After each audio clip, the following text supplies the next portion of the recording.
So, dude, first of all, are you ready to talk? Yeah.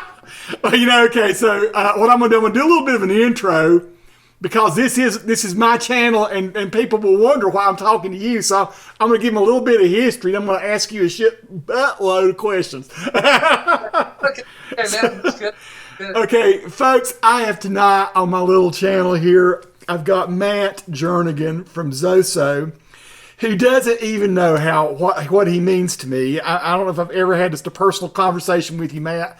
What all I was going through when I first heard your band and everything. I was coming out of a split up from just a bad marriage, and anyway, I won't get into that. That's nothing. But it was fun. I just met the woman I'm married to now, and one of her friends said, Tony, I've heard you're a Zeppelin fan. I said, I'm a huge Zeppelin fan. So it's one of the reasons I learned how to play guitar, and was Jimmy Page, and listened to stuff like The Song Remains the Same and everything. And so she said, well, there's this band that I like to go see. And she invited Nikki and I. Nikki and I've been dating for about 2 weeks. And we came to see your show at the Orange Peel in Asheville. And I can't tell you how it lifted my spirits. I got there, and I was expecting to see a cover band, Matt. And that's the thing I want to get across to people tonight. I want them to understand who you are and what you do. You're not a cover band. You do covers of songs, but you're a tribute band. What it was when I got there, and from the very get-go, when you guys kicked off, I can't remember what the song. It was the first. I guess it was rock and roll. I guess it was just like on The Song Remains the Same. I realized what was happening. I said, these guys are doing The Song Remains the Same, or they're at least bringing the same spirit of that to a live concert. And I didn't ever get to go see Zep. Bonham died when I was 14 or something like that. So the band broke up. So I'm going to hush. I just want to say that I loved your show. I had a camcorder with me that night. And whether it's right or wrong, I shot a bunch of videos. You guys posted them on YouTube. This is all the way back in 2009. And Matt found out about me then by seeing the YouTube videos. And so I've had sort of a relationship with Matt and the band on again, off again over the years. Whenever they're coming through the area, they might say, Tony, come on by and shoot some video of us. And I say, God, I'd love to, dude. That absolutely is great.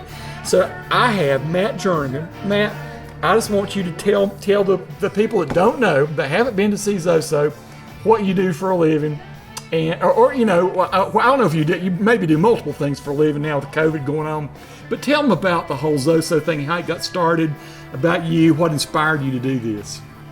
Well, you basically summed it all up, Tony. So anyway, well, the band started in 1995 out in Los Angeles, actually Huntington Beach, for anybody out there to be exact, and we were just trying to do other things, and this was suggested that we do this from an agent, and we had no clue. We didn't know about emulating anybody or anything. They said, well, yeah, you ought to do this. You could probably do well at that. So, and needless to say, they didn't really push it any further, basically, and they didn't make any money off of us. So, it's probably one of those things. But so we just kept pushing it. Just kept playing it. And I had some contacts with some agencies across the country because I've been in the business for a while. And so we just kept going on, and then here we are 25 years later, still doing it. So This is the thing. You have to be one of the most successful tribute bands in America, right? It seems like everywhere you go that I've been to, you sell the places out. Tell people that don't know, maybe never been to your show, kind of what they're going to experience when they come. Well, for the most part on the ticket sales, there are markets we do way better than, and I think sometimes it's either the interest or the lack of the promotion on the gig. But yes, we've had a great amount of success, and I think that it's in part to do with the work ethic of the band. Of course, you have to play the music, you have to execute it right, but I also think it's a character thing where everybody fits. Really fits it really well, and I don't think you can just do that just with anybody. And we've had some band member changes over the years, but I think that in the last 5 years we've really had that's what we've really had the total right lineup with the success, and I think that's why it's even gotten bigger and bigger. Whereas most bands are waning, even big time bands wane within 12 years. I mean, as ours has gradually kept going up. So, and actually, this year on our 25th anniversary, it was going to be our best year ever since the conception of it. So. The thing that I want people to understand, I'm going to share some bits of video that I've shot of Matt and the band, and there's some good videos of Matt and the band out there on YouTube. You can just Google YouTube Zoso, but nothing prepares you for what it's like when you actually go there and hear them play, because it's thunderous. I mean, what comes out of your computer speaker or what's in your headphones, everything, nothing quite picks it up. And I have to say, it's a huge challenge for me to shoot video, you guys, because your punch hits so hard, the sound waves do, that it vibrates the lens of my cameras. and folks, the thing that it is it's pure joy of what rock concerts used to be. I mean, nowadays you pay $100-some to go to some concert, and you sit in the nosebleed seats. But back in the old days, kids, for people that are over 50, we remember this. We used to go, we'd push our way as close to the front as we could. We'd get up there where we could almost reach up and touch the band almost. And you get your butts rocked really hard by a great band that could really execute and play. And that was Zeppelin. Zeppelin was the ultimate band like that. And you guys do that. I mean, that's what just delighted me when I talk about the experience there. Well, I think that and you're right. I think it's very very hard to capture, music like that. Period on tape. I mean, it doesn't. Even the song remains the same. They were able to capture just so well. But can you imagine if you were there? And that was what that was all about. And I agree with you. Because it's the sometimes we'll go into places and the sound engineer will go, oh, man, you guys are pretty loud. I go, no, man, it's just force. It's not loud. It's not volume per se. It's force, but you're not used to hearing it. The music executed like that. So and I agree with you that it's very very hard to capture that on film. So, and that I think that's a thing with what people are trying to do now to compensate for the current crisis is to live stream, but it just you're not a part of it. You're not. There's no connection with the audience, and that's a big part of it. That everybody is actually in the moment, in real time, and you're in the whole live situation. That's what you guys do so well. You transport people. I mean, honestly. It's like I go in there, like I said, I was down and out, 46 years old when I saw you the first time, and suddenly I was like I was 17. I mean, it's like I was, and it feels that way. There's a spirit among the crowd. I mean, you can tell these people are hardcore fans. They love Zep, and you feel like you're in 1975 or 73 or 4, whatever it was. I mean, you really feel like you're seeing Zep again, and you watch the people, and they act toward you guys like I think they would have at a Zeppelin concert. Well, yeah. I mean, the fans are just so overwhelming, and with their support and everything. I mean, they buy us little trinkets and make things for us. I mean, it really is once again overwhelming, And the great thing about this music and what we've been able to do is. Cross more generations, where you have kids coming to the show. Their parents are bringing their kids, 7, 8 years old. And I mean, it's just that's something I never got to do. My parents never took me, or anything like that. But and I mean, and the college crowd is very very much into us. I mean, and I think I think all the music, even from that era, that late '60s all the way to the mid '70s, it's really stood the test of time because of of how it was done, and everything that went into it. I think it was a very very special time, for creativity too. Yeah. And that is amazing that you have kids in there that that are liking music that's 45, 50 years old. It really is amazing. So. The thing that so that here again, those of you who don't, I'm trying to win Zoso some new fans because they got diehard fans when they come see them. But so here again, it's a tribute band. They aren't just getting up there and doing the songs. And in case you haven't figured it out, Matt with his hair and everything is the lead singer. He's the Robert Plant, and Matt has the actions of Robert Plant. He wears the same sort of clothes. John McDaniel, right? Is that John's name? John. John is the guitar player who emulates Jimmy Page, wears a wig. To see John without the wig, you wouldn't know it was him. You wouldn't know that. But he has all the motions, the same kind of swagger, the same way he holds his hands and stuff, and the way he lifts the guitar, and you guys strut and do everything basically like Zeppelin did it, and that's what. So we got Adam, and you got what's the guy on drums now? It's Bevan Davies is our drummer. Bevan Davies. Past 5 years, so Greg has been gone for yeah. But you've always had. This is the thing. It's like 4 superb musicians.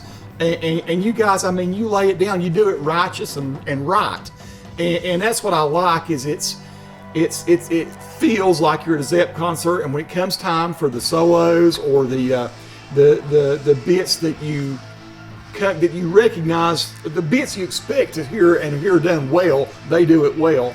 And Matt, I'm still just in the middle of an intro here. I've not even done the first question on my list for you, but so I want to start with some questions. When did you become a Zepp fan yourself?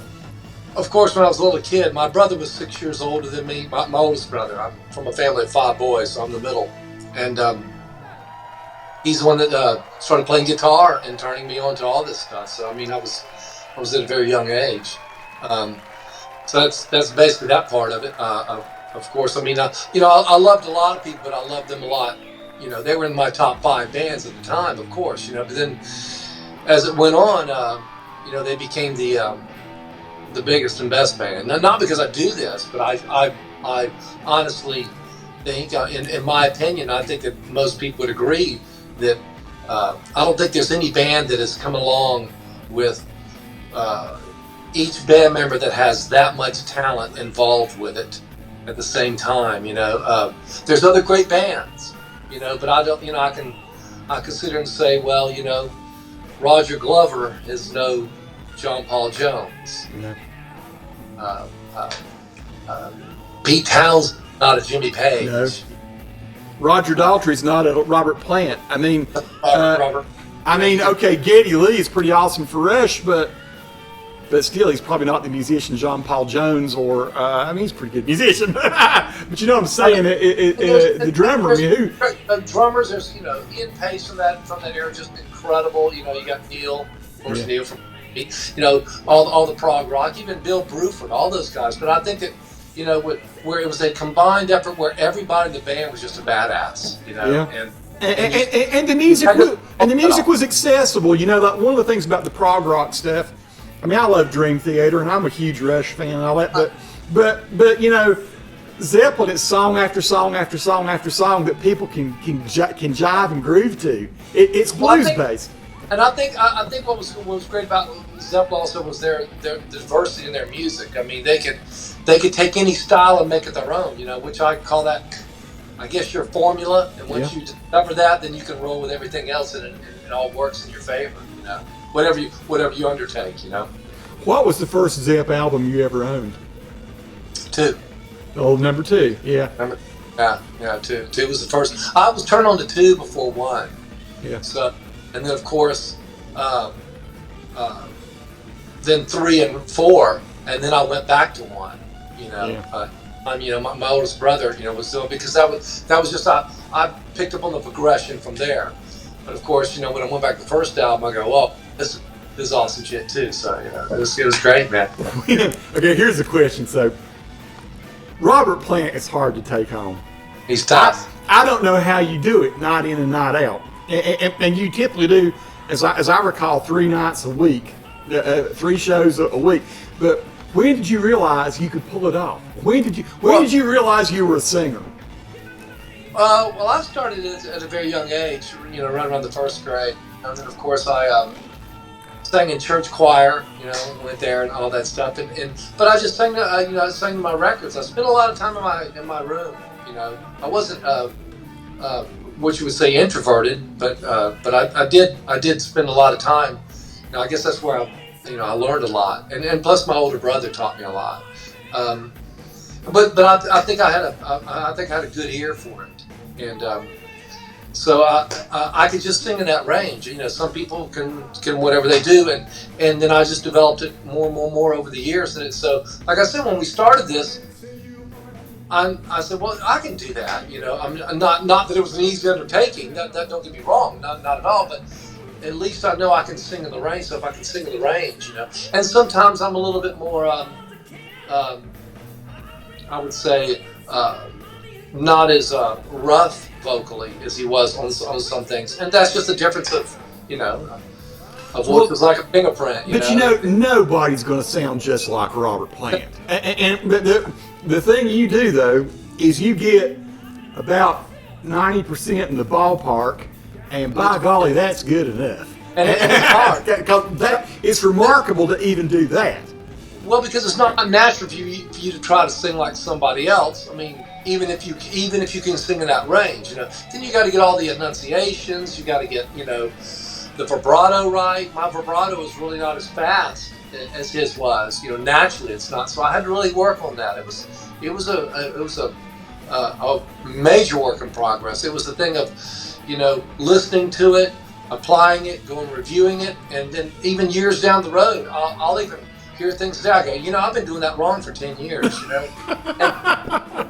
because I'm a very, I critique myself very hard, and it's okay to do that, and you should if you care enough to, get it as close as you can, and that's about the best you can do. Hey, how many times have you probably watched or listened to The Song Remains the Same? I gotta know. I've seen it. Well, of course I had to, because we do a lot of the versions from that. Celebration Day, No Quarter, Song Remains the Same, Rock and Roll, Days Confused, Black Dog, Days Confused, even Rain Song. Oh God, my favorite song you do is Rain Song. God, Rain Song, and even A Whole Lot of Love. Of course, they go into that middle part with the theremin, but we don't do the other part. We just come right back out of it. So because we kind of shortened up and we changed a little bit, but then again, they didn't do the same thing every night either. Not exactly. And so as far as that goes, but then there's songs that they never did live, like they never did Ramble On, they never did House of the Holy. And you do those things, and you do them well. I mean, House of the Holy is awesome when you do it. Ramble On. And they mostly stayed with now. Oh, Over the Hills and Far Away, the version from there. Another one, also Misty Mountain Hop. Yeah. The ones that didn't make the cut on there. So we did, and we try, and even the Immigrant Song, we try to take it from the BBC sessions with the extended leads, just to make it a lot better. I never thought I would see In the Light. I mean, I go, and you guys did that, and I'm going, oh man, I wasn't expecting you to take on some of those crazy. And that's a hard song to do because it's more instrumentation and with only 4 guys, so it's a tough song to pull off. I mean, there's a lot of them that are like that. I mean, but even like Misty Mountain Hop, all the backing vocals are missing. So I mean, there's all kinds of stuff that we have to just do it the best we can. Even Hot Song for Nowhere, Achilles' Last Stand. But the thing about it is they're all great songs. It's not, there's nothing that's, I think there's ones that are better than other ones, but I don't think there's a bad one. No, I agree. And there's the other thing too that you guys are able to evoke is the mystery feel. I mean, you have the cool backdrops, you have the smoke and stuff on the stage. I mean, he's wearing the dragon pants. You're wearing the same look that Robert Plant had. All the same emotions. All the. Does anyone remember laughter? I mean, all that stuff. All those bits are there, and that's. That was again one of the things that made Zeppelin sound like you say total badass. Is that without trying to put on, without trying to, they just had that air of mystery about them, and that's what you get, that same feel watching you guys. But then at the same time, you show great appreciation to the crowd, and you thank them and you talk to them as you're going along, and they realize you're on the ride with them. But I don't know. I can't say this enough. I've seen a bunch of bands. I've seen a bunch of cover bands. I've seen some tribute bands. I've never seen a tribute band like yours that really captures that sort of spirit and feel. And how did that come, Matt? Was that just something? It didn't start that way, did it? Did you just develop that over the years? Well, I mean, of course, we had to really. I would say it took us probably about 4 years to really start getting it really down. I mean, down to where it was, more convincing to the ear first. If you don't have the music, it doesn't matter. But our approach was always the live stuff, because I thought that the studio stuff is great, but I think the kind of band they were, it limited them. And listening to a lot of the live stuff, you go, well, man, they really took this to another plane on this song, which is great. And they were one of the first jam bands, right? Yeah. So I mean, but it, like I said, it was a work in progress, and just things developed as we went. We didn't realize it was going to even morph into this. We really didn't.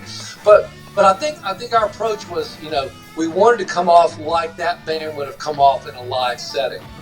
So how is it that we can bring all the elements into it and make it sound really full and convincing? And that was hard work. But at the same time, I think that we've been blessed with the musicians that have been bands, because none of us grew up together. Yes. Okay. Now, you're getting ready to say something I was going to ask, because you guys come from different parts of the country. Tell people how the band comes together and all. Now, me and Adam, when we were living in Houston, the bass player, we had been together already in another band since '91. So we've been playing together that long. I mean, and so when we started this in '95, I mean, it was just like we took a total different direction. But we were just fortunate to meet the right people.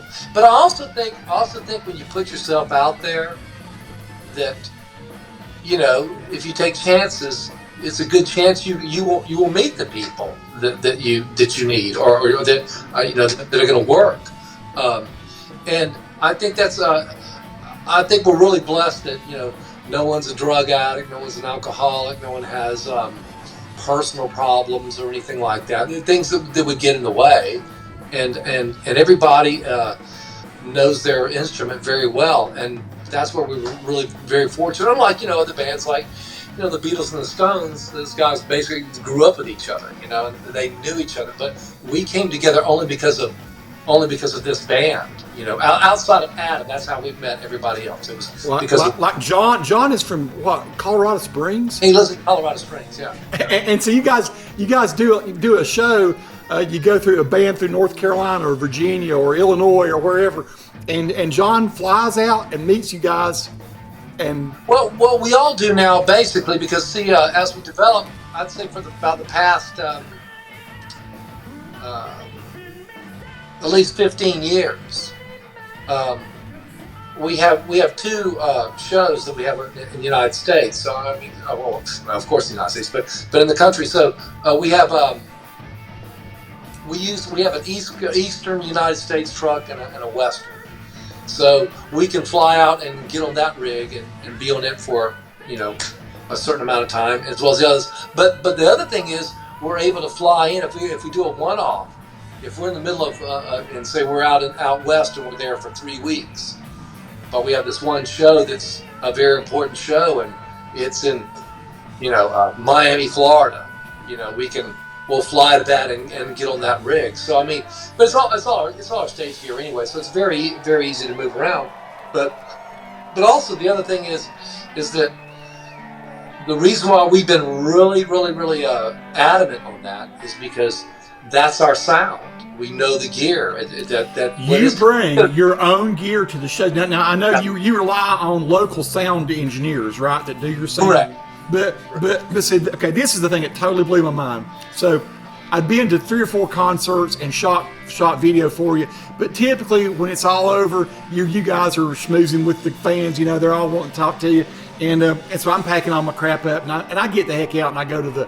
But the last time I came, you guys told me, yeah, y'all go stay at the same hotel we do. So I hung with you after the show, and I realized after all the fans left, this is an hour after the show, and then you start tearing your mess down, and I guess I thought, well, that's in the rider or something.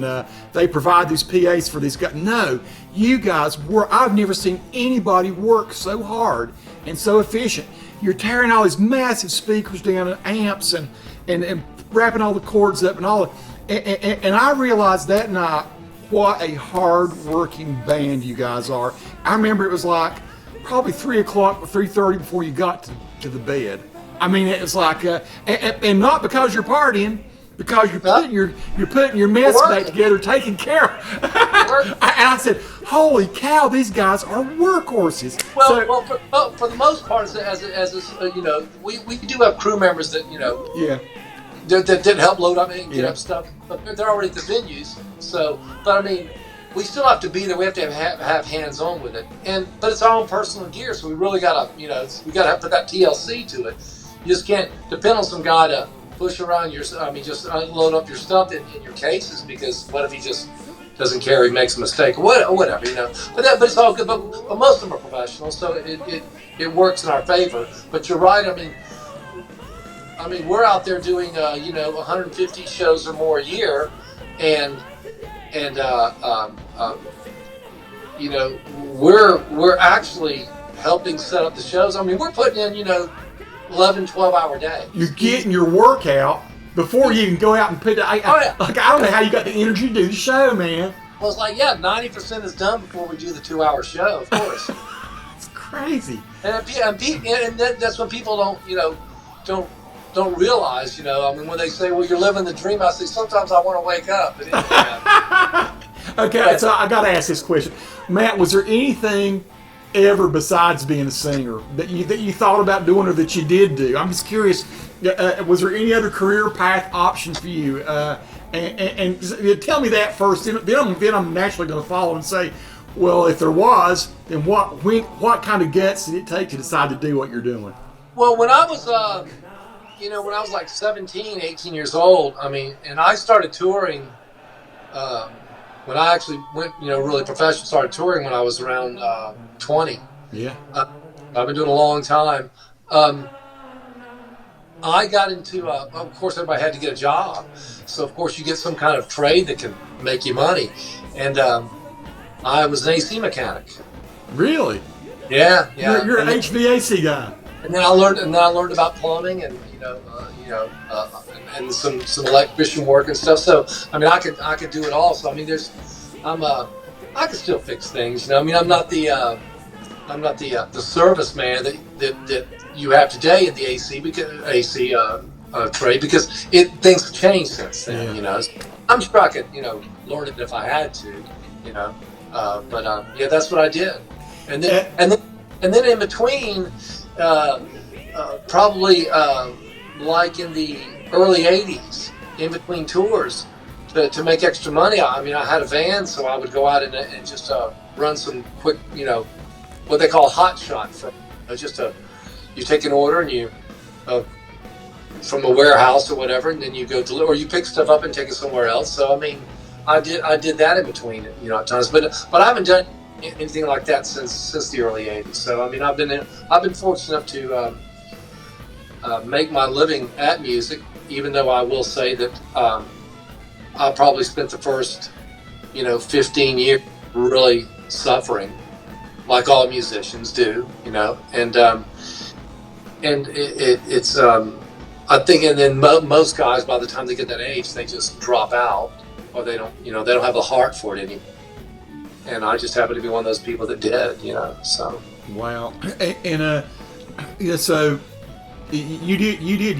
Your plan A was always, I'm gonna do it in music. I'm gonna be a musician. I'm gonna sing. Well, at least I was giving it the college try. So, yeah. Well, no, you've made it. You've done it.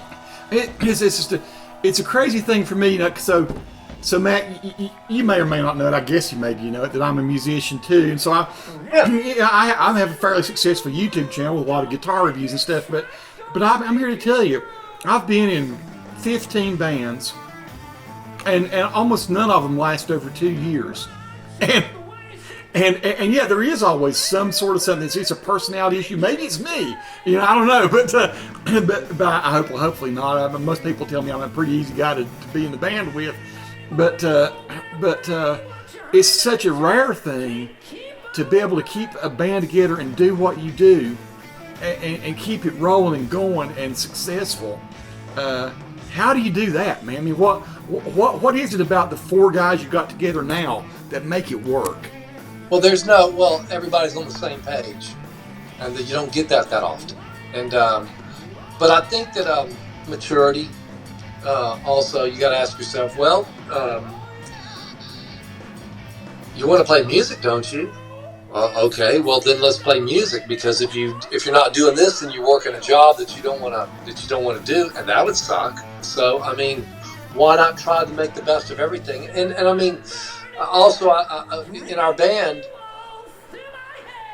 there's no egos. Everybody understands everybody, and no one thinks they're better than anybody or more important. It's all the same effort. No one can walk on stage without the other guy. We can't. Anytime we learn something new or whatever, we work on it together, and everybody does their part, and it's just understood. I mean, it's either you really want to be there, or you don't. But on the same time, not with what we're doing. It can be viewed that way, but the art is subjective. Of course, so as if that isn't enough against you, then you have to start dealing with people's personalities and all that. But even with what we do, I mean, people can say, well, yeah, they're doing that, but they don't do it well, so that can turn them off. Or somebody thinks that we're the greatest thing since sliced bread, which I would never go for anyway. But I'm just saying that those elements are already against you, so why keep fighting something that's when you have all these other things already pulled against you that you really can't control in a lot of ways. I mean, you can try to get around them, but they're always going to be there. And but also I think it's the other thing was our good our work ethic, and once again, everybody's personalities were right in order, and the way we economize on things, the things we were willing to do that other musicians aren't willing to do. And I think that's a big part of succeeding in any business, but especially in this one when so many things are against you. And I mean, like a guy says, well, man, all I want to do is play my guitar. Well, okay, if you want to play your guitar, then you're going to have to, if that's what you want to do, then you're going to have to have some success at it. Well, then a lot of people start seeing that the success takes a lot of hard work. Well, I just want to play my guitar. Well, then you're not going to play it then. That's that simple. Not like you would want to. And so there's no, with what you're doing a lot of times, it's not luck. You keep hammering away at it. Either it works out, but it works out or doesn't. But then again, you can force the issue of making it work. It doesn't have to fail. It can fail because of what you're not doing. Yeah. More than what you are trying to do. And so I mean, those things are in order. But I also think that as we got together at a little later age, we weren't like 21 years old where we were, had our whole lives ahead of us. And I think those things change with people, because they've matured a lot. So they deal with situations in a whole different way than someone who's a lot younger. I kind of like for you to brag on your bandmates. Kind of take them one at a time and tell what makes these guys special. I don't know if anybody's ever asked you to do this, but I've hung with you guys enough to know you are a special group of guys, and you're just cool as can be and fun to hang out with before the show, after the show. Just talk about how awesome your guys are. Well, the thing is, it's probably the most wittiest and humorous band I've ever been with in my life. I mean, these guys are just, they're off the charts. They really are. And I mean, and what's great is that, well, even new venues that we've gone into, and we just walk right in as soon as we're loading in and stuff. It's like we just came out of a comedy club, you know what I mean? And so we're saying these things, but we bring that crew, even if we don't know, we bring them into the fold, man, because we want to make the day great for everyone. It needs to be just a great day, and everybody's going to want to be there, and that makes it even better. But I think that's natural. It isn't that we just force the issue; it just naturally comes. But that's the way it turns out. And on top of that, I'm with the finest, best musicians all around that I've ever been with in my life. And I've been with bands in the 80s where I had some record deals and stuff, turned silver, never gold, and it was good, but nothing like this. This is I can't describe how special it is. I really can't. But all I know is that I'm with the greatest people. I love them to death, and on top of it, that has nothing to do with their abilities. Yeah, but they are very capable. All character, man, and it matters so much. And I don't think we could do this. We can't do this for just anybody. All the elements have to be there, to make it really work. And like I said, we don't tire of being around each other. Yeah. I mean, it's like when we separate for 3 or 4 days and then we resume. I mean, we'll be picked up at the airport, and it's like right back to where we left off at. I mean, it's just it kicks into high gear, man, and it's really great. I mean, and the energy from the band, and it's and for the most part, everybody's they're really punctual, and they're not rude. No. They don't take their fans for granted at all, ever. And I think even if you try to do that and you really don't feel that way, people are going to see through that, So, and I do think that the fans matter more than anything, because without them, you can't even play. Amen. So, Amen. they are the reason why. I think it's two things. It's if it's the musician, it's a kid with a dream, right? A kid in his room with a dream. That's where it all starts, And it's the people who support it. That's what makes it all happen. Everything else, brings that together. But you need those two elements. And if you don't have them, then you don't have anything. So, one of the funniest things when I came and shot your show, I don't know how long, it's been a couple of years maybe, down in Raleigh, and John said, "Hey, you want to see the shortcut of how to go and get some drinks or something?" And he took me through that hole of the Lincoln Theater where you go underneath the. Oh man, it's like a tunnel under it, like something like Prohibition or something. And like he goes, "Are you scared of rats?" No, that's in the Jefferson. Jefferson. In Charlottesville, Virginia. Yeah. You take it through the tunnel under there, man. Man, it's like he's funny as a barrel of monkeys. Well, all of you are, but I remember it's so funny. He goes, "Yeah, man, he says he's sneaky out. And he comes out a secret door over here, and he's taking me through these. I mean, man, it looks like places they take you to a torture chamber or something."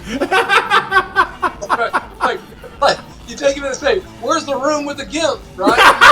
That's exactly what it's like, man. Like, what's the Tarantino thing? Yeah. Okay. So I'm gonna give. Okay, I gotta ask you. So, how much practice do you guys have to do to stay sharp? Is it do you get your practice after you set up? I mean, how do you make that happen?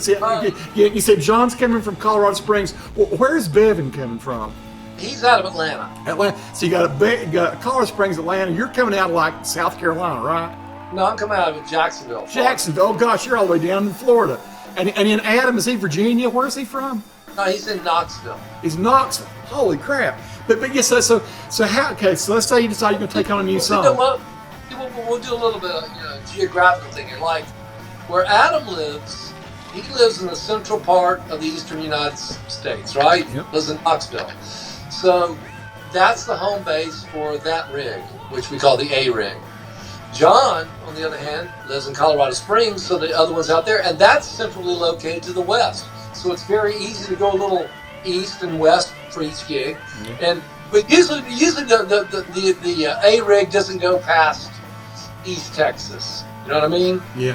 Put up there, and then the other one has that. But so Adam will drive the truck in. Sometimes I'll stay out for 2-3 weeks. Sometimes I'll it depends on what our scheduling is.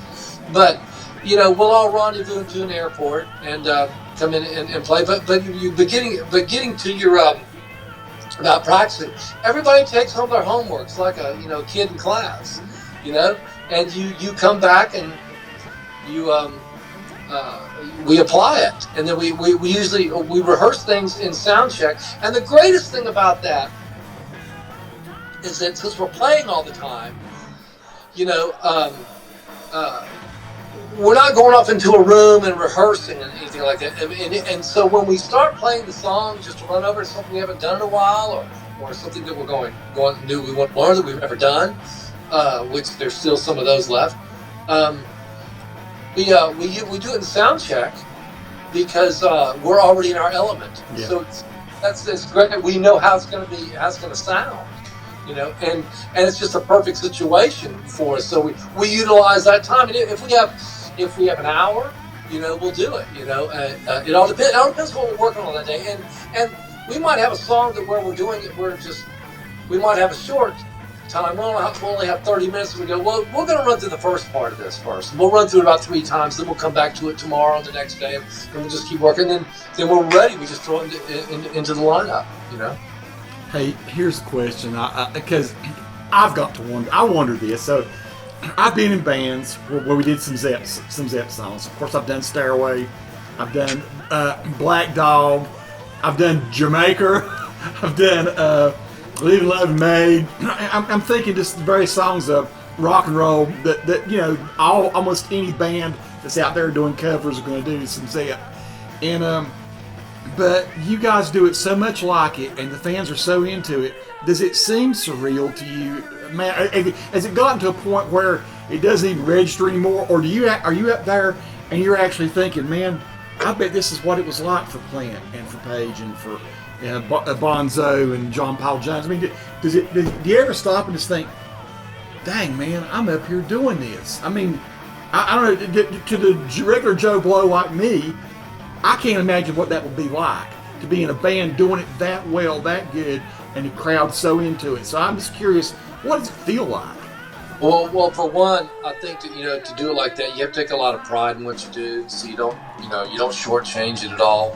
But yeah, you're right. And there's times I go, man, they were writing this stuff and performing it and being this way, and actually, bringing, their character into it. It was just, it is overwhelming at times. I do say, this is really, it means something. Whatever. I can say, well, it means this or means that, but it means something, and it's very important, and it's very legitimate what it means. However that comes off to any individual. But I think everybody in unison is also, from the audience perspective, is the same way. And just like you said, you never got to see Led Zeppelin, neither did I. Unfortunately, I could have seen him in the end, but then Bonham died. So, but.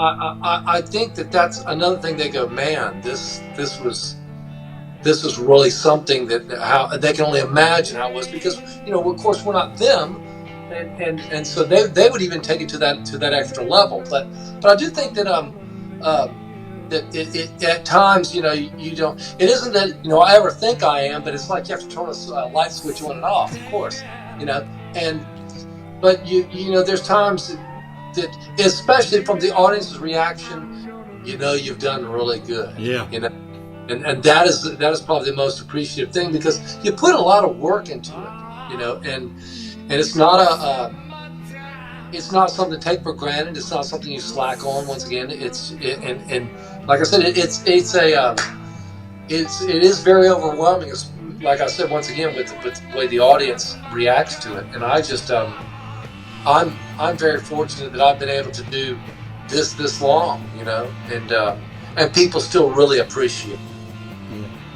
Matt, I don't want to take up too much of your time. You're easy, Matt, but this is all so awesome that you've taken your time to do this. I super appreciate this, and I really hope that the fans like it and that you get some new fans from it.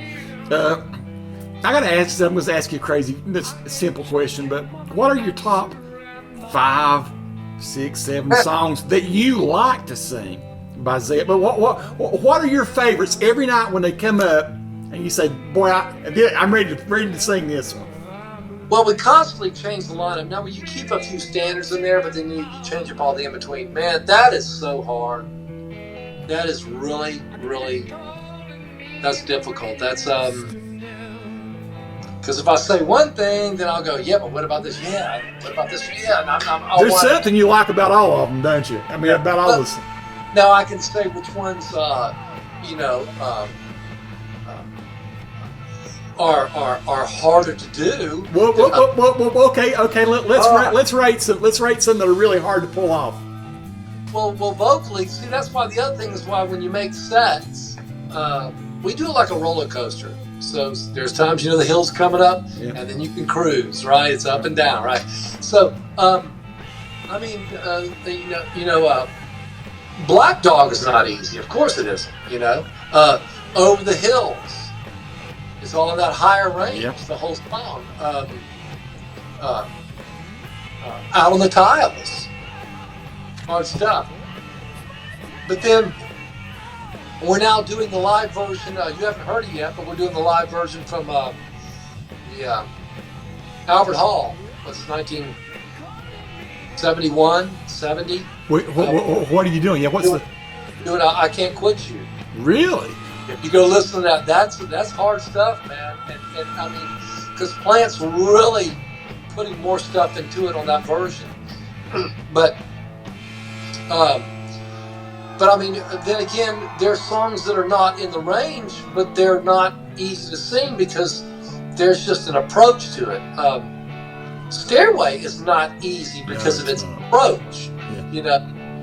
You know, of course, your higher vocal and comes on the end, but it's the way you have to enunciate and the notes, and especially doing the live version. So then he's putting more into it. But there's things. There's other songs. Achilles' Last Stand is great. You know, I mean, it's not a hard song to sing, but it's a work in progress. It really is. I mean, I can go on all day. You know, and you know, Whole Lot of Love is not as easy. We've been doing. We haven't done it in a while, but we started doing 4 sticks. Yeah. Oh yeah. I've not heard you do that. That's hard stuff. Yeah, man. It really is. You know, Misty Mountain Hop is not easy. Anything from Led Zeppelin 4 would seem like it would be challenging. I mean, even rock and roll in a way. There's places there where you got to. I don't know, but then again, you always seem to handle it. You do it in the same key they do. For the most part, as far as I know, you don't down tune your guitars. Because anything we do with keyboards is in 440, right? Yeah. So so we don't change. We don't tune down at all. We change the tunings to play like the Rain song and but they did too, right? I mean, even they. You know, they didn't. They on Song Remains the Same. They're not in the same tuning as it was on the album. Yeah, I know. So we're playing it the album tuning, but doing the live version. You know, right? Which is higher than what the Song Remains the Same.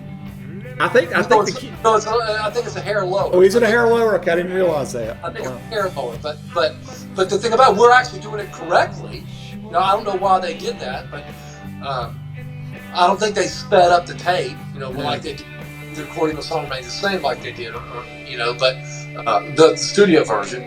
But like I said, it's some difficult stuff, and I mean, you're having to really, you know, work this thing all night. So, and there's always a thing of, you know, well, you know, I got to prepare because here comes this note. It's coming up. You know, you got heads. You know, it's always really working it. So. If you could ever meet Robert, Jimmy, or John Paul, what would you say to him? I mean, just off the cuff. What would you say to a guy like that? Thank you.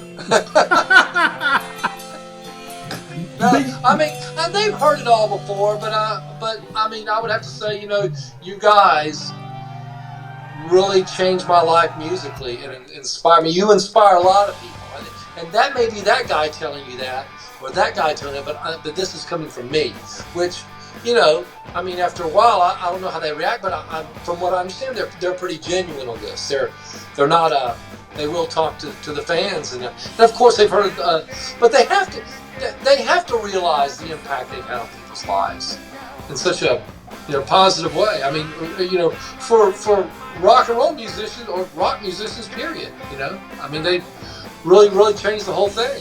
You know. You know, so I'm not gonna ask the question about how long you think you can keep doing this. People always ask somebody that, but I'm going to ask you this. Just tell us you're not thinking about retiring, right? No, nothing's way. In fact, you know, we had a massive schedule this year. Since mid March, we had probably about 20 dates survive, and we've only been able to do 14 of them, I think. Well, what are you gearing up to do this year, and how are you dealing with the COVID thing? Right now, we have shows for the second week of January on, and our calendar's stacked up. But I mean, it's full again, and everything is, you know, everybody did rebook everything, but it just it all depends on how this thing turns out. I mean, you know, we'll be ready to do a show, and then, you know, a governor 2 weeks out or a mayor will pull the plug. And I don't, you know, I understand what we're going through, but I don't think that they should keep moving the goalposts. Either it's a yes or no. And that's because there's people like us that we're gearing up for that. This is how we make our living. Plus, there's the promoters and there's fans and everything. You know, so I mean. This is just a very delicate time and situation. Yeah.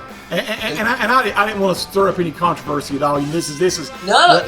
But it is a challenge, isn't it? It's a super challenge now that you've never had. When have we ever had to face something like this? I don't know. I mean, never. Nothing like this. Not during our time. Maybe you know, at the turn of the last century. You know,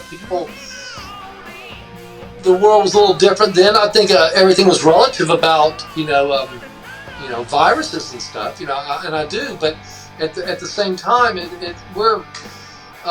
think we got a better grasp on things. And of course, they had back then. You know, our technology is far more advanced, of course. You know, so.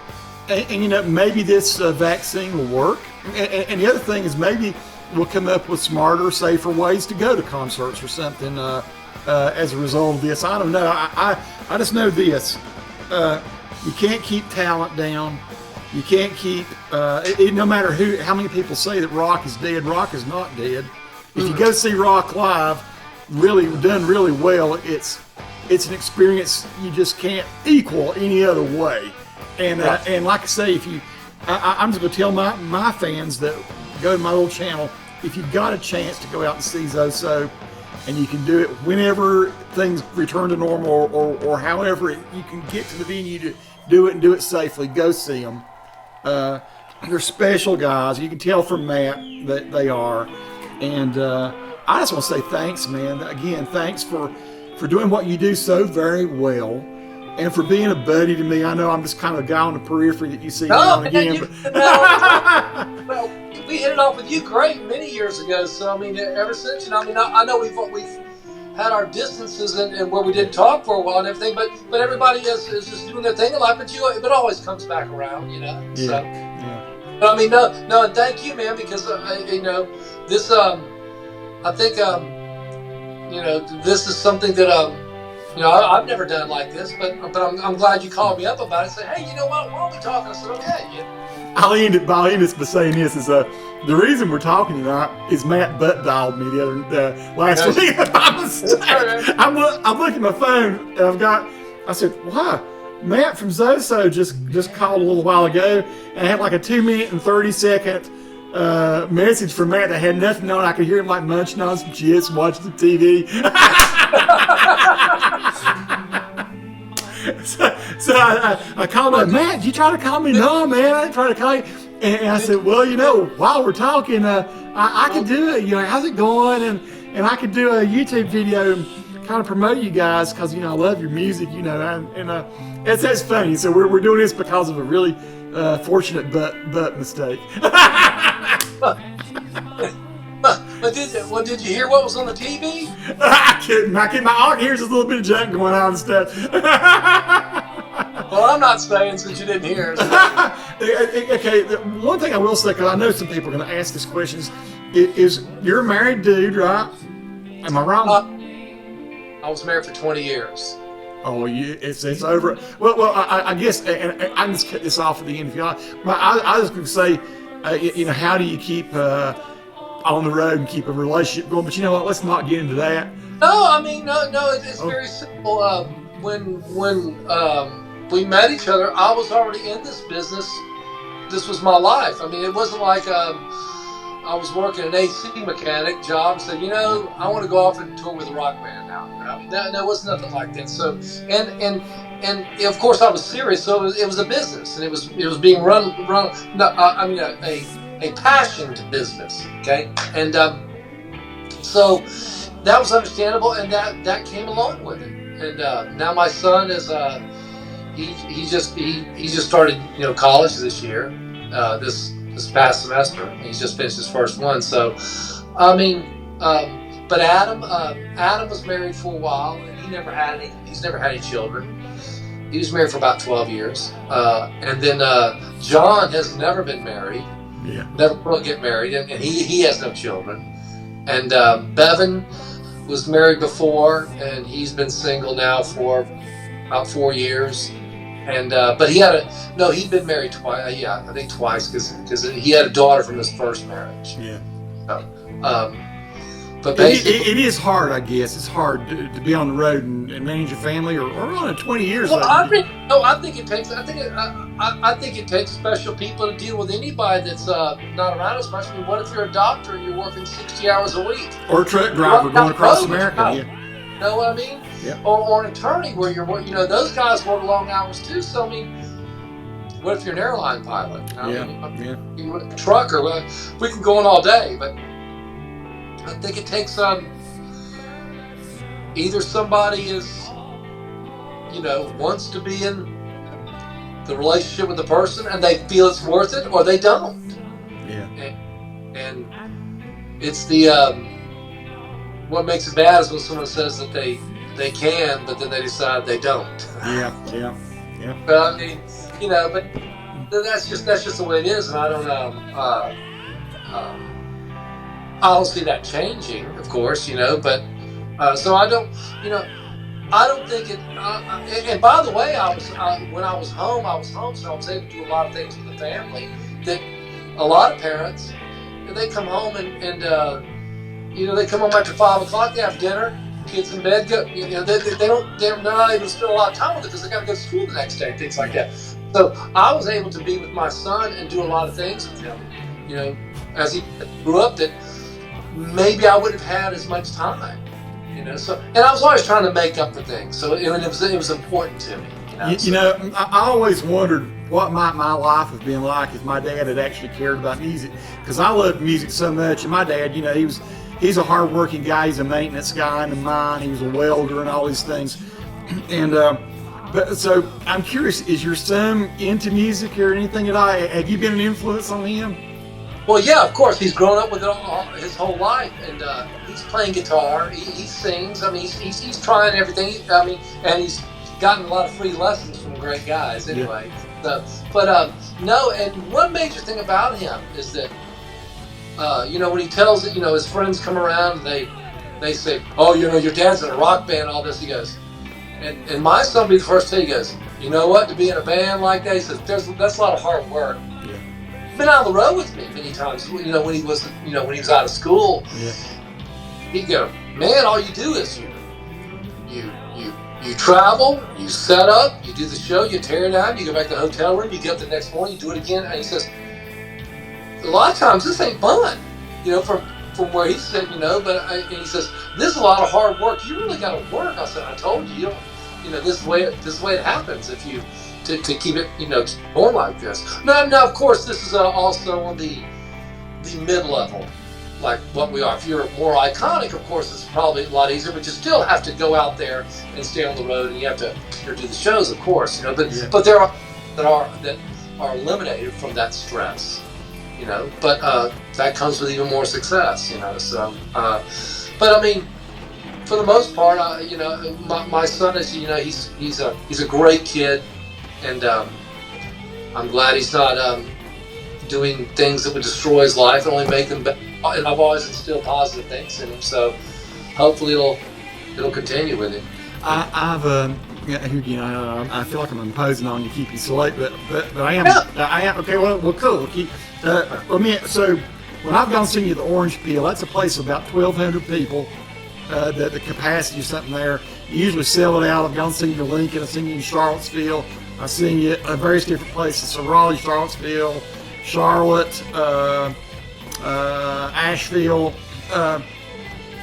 What's the biggest crowd you guys have played for? Well, man, festivals and things, or I think it was a festival, like city events, and I think the most we played for was around 15,000. Wow, unreal.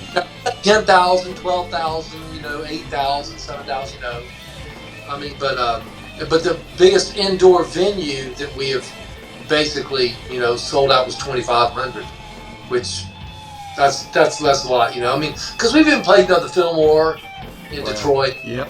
The Akron Civic Center, there in Akron. I mean, some of the big really, really big venues that we played. We've had the opportunity to play, and continue. And we do all the Fillmores basically. So all the Fillmores are basically a couple of grand and up.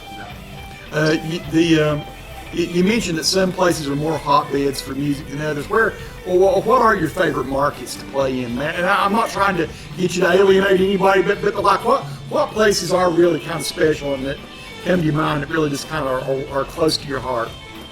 Well,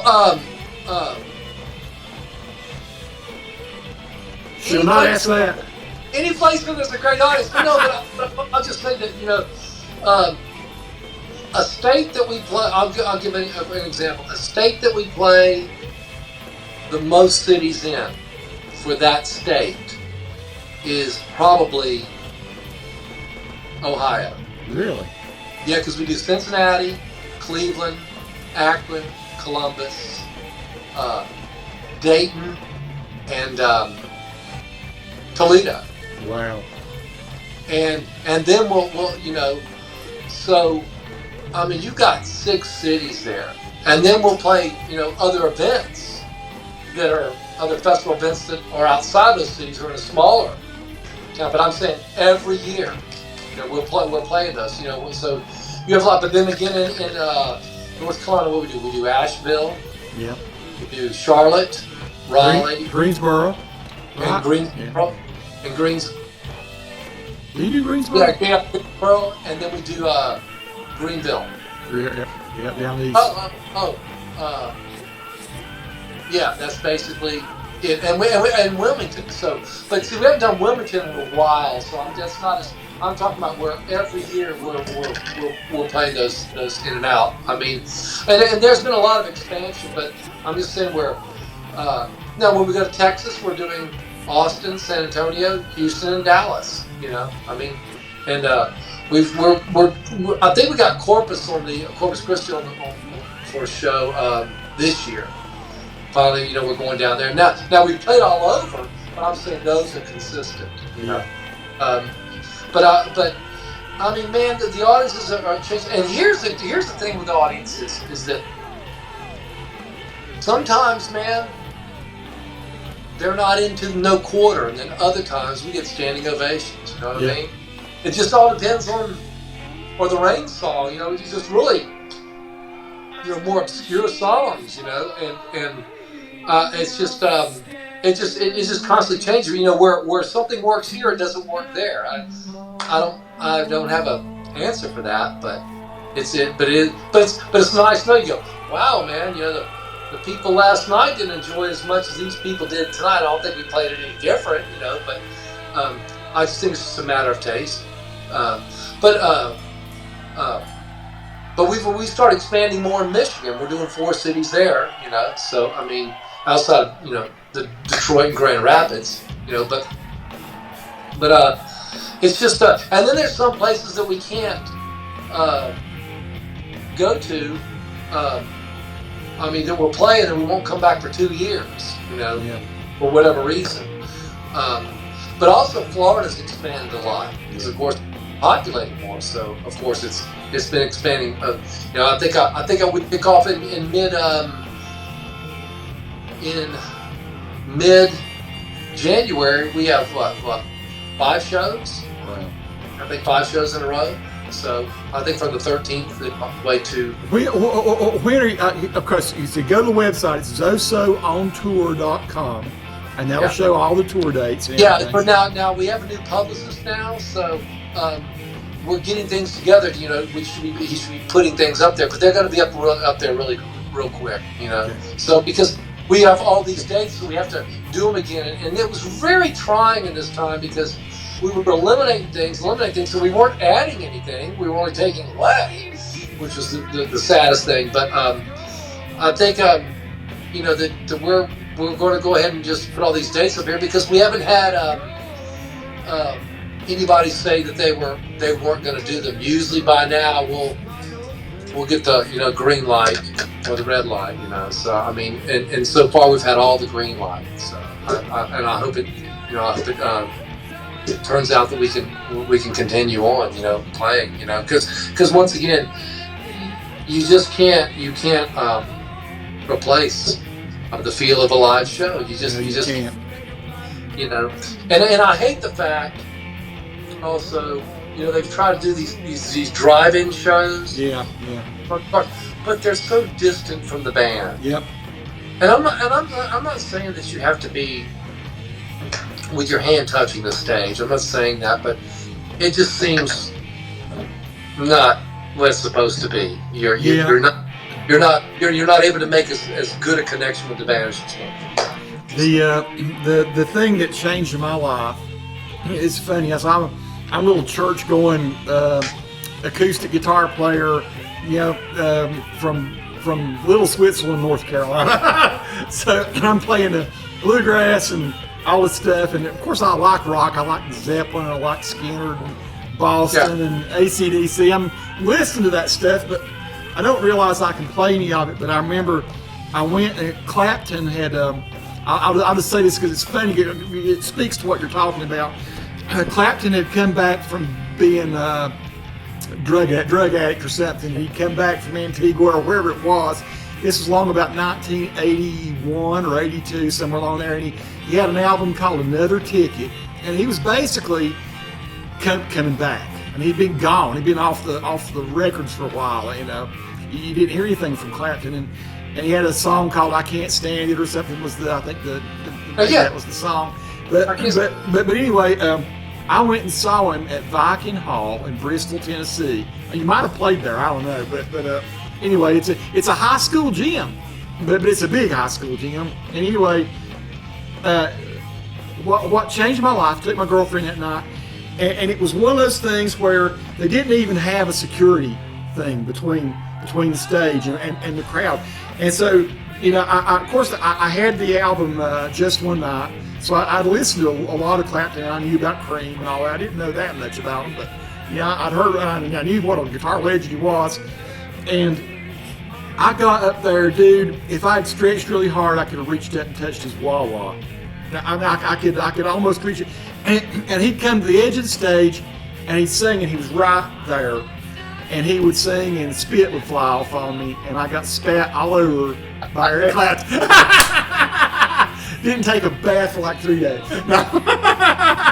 But it was like, okay, you can't believe he had a guy named Albert Lee back him up on guitar, and at first started out that guy playing, he was really great, and then he got his Blackie guitar out, and he just like leans back, closes his eyes, and it was like blues school for 2 hours. He played and just played his heart out, and was so appreciative of the crowd. And you could tell, I think it was like one of his first big comeback concerts, and there you are, like I say, there weren't maybe 3,500 people there in that gym, and it was absolutely mind-bending cool, and that's what I'm trying to get across to people, is if you can, once this COVID thing passes, once we can safely do it again, nothing feels quite like that, and that's what Zoso does, is you get to go to a show.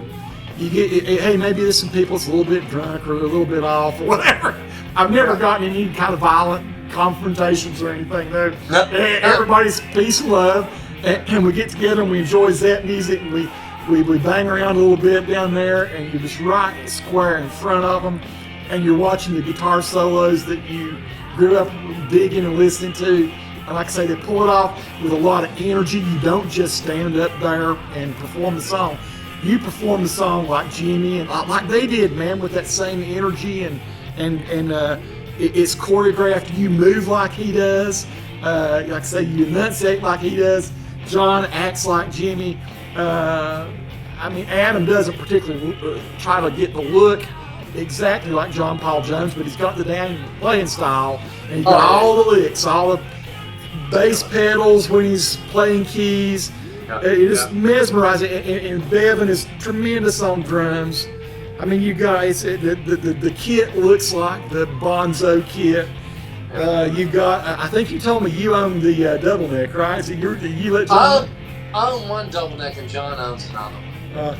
So you got the double neck Les Paul, you got the theremin up there on stage. They come out and they do the stuff with the mandolins and the acoustic guitars, just like Zep used to. It is just such a awesome thing to see, and the sound system is superb. Like I say, you're not going to get any inkling of what it's really like by watching a YouTube video. So yeah, you guys are special. You do an awesome job with it, and I like I say again, thanks for doing what you do to keep rock alive and keep that music alive. And yeah, I think if Jimmy or John Paul or Robert were to ever meet you, they should give you a big old hug. Hopefully, that'd be great. You're keeping a new generation.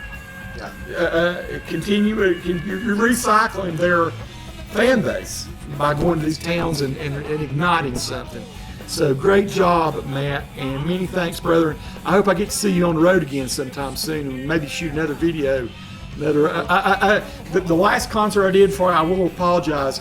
I was using a Sony mirrorless camera. It's called the A6500 that overheats. I did not know this in about 25 minutes. So I would get like 2 or 3 songs. And then the cameras would start to shut off. So the last concert I did was very fragmented, but I've got different cameras now. So maybe next time you're around, I'll give it a better go.